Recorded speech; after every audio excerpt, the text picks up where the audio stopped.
Hey, what's up, Internet? I'm Christiane Cordero. Glad you're watching the 734 here with WCCO. Whether you're headed to work or you're off for a long weekend today, we want to get you started. About to head out the door, starting first with today's weather. It feels pretty chilly out there, not going to lie. It's warming up, I guess, to 16 degrees later today. Brighter day today, we get to see the sun, and then a clear and chilly night tonight is what Riley O'Connor was telling us. All right, now let's talk about this. When it comes to the Democratic nominee for president, the New York Times editorial board says, may the best woman win. Breaking with convention, the board has endorsed two candidates this year, Senators Amy Klobuchar and Elizabeth Warren. It is potentially a meaningful boost for both candidates, and it shows Klobuchar is definitely still in this race, though her campaign is still looking for that breakout moment. She's still fifth in Iowa in the latest polls. So we want to know, is this endorsement the boost Klobuchar's campaign needs? On one hand, she's getting much needed and desired attention. On the other, it is the New York Times. Do you care what the New York Times thinks? Do you think Iowa will care what the New York Times thinks? Or Wisconsin, for example, or our friends over in New Hampshire? Those watching on Facebook, leave a comment right here. We'll read through a few of those in just a moment. It is Dr. Martin Luther King Jr. Day, a day when America honors the civil rights icon. Several events are planned in Minnesota to honor Martin Luther King Jr. Governor Tim Walz is attending the state's annual celebration at the Ordway Center in St. Paul, and the annual holiday breakfast in Minneapolis is underway this morning. Former Attorney General Eric Holder is the keynote speaker there. Looks like the snowplow drivers' strike in northern Minnesota is over. Overnight, Teamsters Local 320 recording secretary Eric Shug posted on his Facebook page that a tentative deal has been reached. The snowplow drivers have been off the roads in St. Louis County since Wednesday. They went on strike over rising health care costs, paid time off, and the ability for drivers to bid their own routes. The Minnesota State Fair is making major upgrades this year, $10 million worth. Check it out. One of the biggest changes you will see are metal detectors at entrance gates. The fair's general manager says the board has been considering adding them for a while now. Other improvements will be carried out at the livestock complex, utilities, and communication systems. Something that won't change this year, though, are the price of tickets. Good news there. The Senate is preparing for President Trump's impeachment trial. We'll learn more today about how the president's lawyers plan to fight back. The initial response dismissed the articles of impeachment as constitutionally invalid on their face. Opening arguments begin tomorrow, and there are still unanswered questions about whether new documents and witnesses will be included. The Senate will also vote on ground rules tomorrow. The trial will take some presidential candidates off the campaign trail. That includes Senator Amy Klobuchar. The Minnesota Democrat held several events in Iowa this weekend. She told voters that juggling the trial and her campaign will be a challenge, excuse me, but she is up for it. This is a decency check.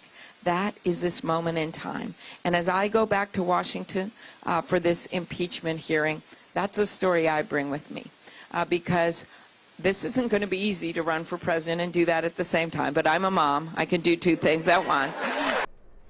Yep, good little segue there to let you know that Senator Klobuchar says her daughter will be taking her place on the campaign trail in Iowa today. Super Bowl matchup is set this morning. Sorry, Packers fans, hate to see it. Take it from Vikings fans. There's always next year, isn't there? The Packers got crushed by the 49ers last night. Green Bay lost 37-20. 49ers will play Kansas City Chiefs, who beat the Tennessee Titans. Super Bowl 54 is in 2 weeks in Miami. Prince Harry has broken his silence about his plans with his wife Meghan to leave the royal family. It brings me great sadness that it has come to this. The decision that I have made for my wife and I to step back is not one I made lightly. It was so many months of talks after so many years of challenges. Palace announced an agreement with the couple over the weekend. Harry said there was simply no other option but to split from the family. It's a story of ice in Australia this morning. A powerful hailstorm ripped through the country's capital of Canberra today as the country continues to battle the deadly brush fires. Video shows hail the size of golf balls plummeting the ground. You can see that right there. A man who filmed this video says that the hail smashed the windows on several cars. Wow. New success for SpaceX. The company intentionally blew up a rocket as it successfully passed a critical test to fly people into space. The mission was designed to test whether a crew can abort and escape safely after liftoff. There are other tests left, but officials say SpaceX could launch 2 astronauts sometime this spring. History was made at the SAG Awards last night, Screen Actors Guild Awards. The Korean film Parasite became the first foreign language film to take the top award.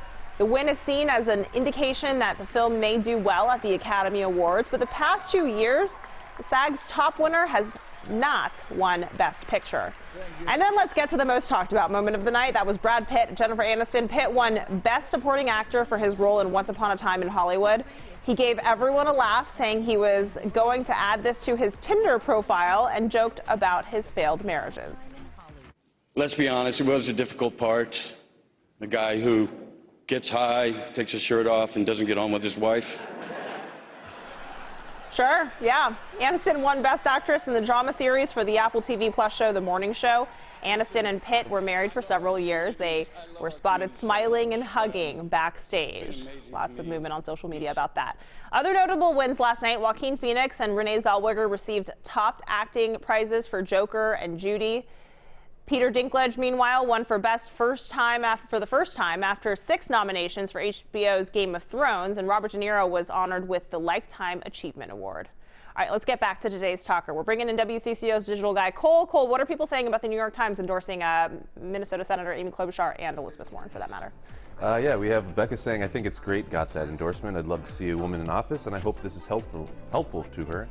And then we have Paul saying, no, in my opinion, the New York Times endorsement is not what is used as far as meaningful clout.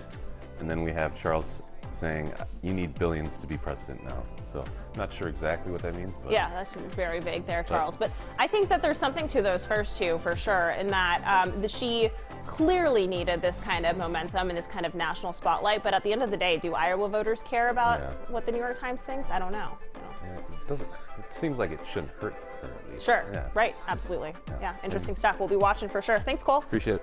That's it for now. This is the 734 from WCCO, when most of the Twin Cities are on the go, so go ahead and make us your place for mobile news. We'll be back here tomorrow at 7:34, and until then, be nice to each other out on the internet.